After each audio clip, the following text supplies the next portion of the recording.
3 сентября по указу Егора Борисова в Якутии стартовал год участника Великой Отечественной войны. В его рамках руководство республики реализует комплекс программ и мероприятий, направленных на поддержку ветеранов, проживающих на территории Якутии. Многие из программ уже действуют. Подробнее расскажет Олеся Ларчук.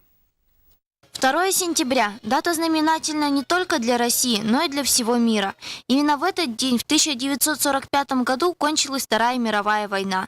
Чтобы отдать дань уважения тем, кто сражался на фронтах, и напомнить молодому поколению о важности подвига, по указу Егора Борисова стартовал год участника Великой Отечественной войны. В армии прожил я, то есть с 42 года по 50-й. Все так много, потому что все же война была. Молодежь, вот этот возраст, погибли, только прироста не было.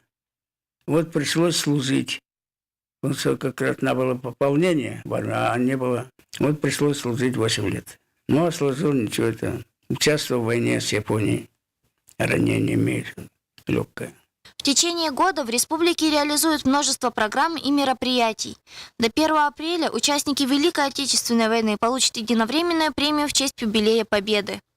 В этом году в домах ветеранов установят тревожные кнопки и проведут ремонт жилых помещений, улучшение материально-технической базы гериатрических отделений в центральных и районных больницах. Так не приходят, а вот если заболел, то вызовешь, она приезжает. А если так вот экстренно, если что, то скорую вызываем, скорая хорошо приезжает быстро.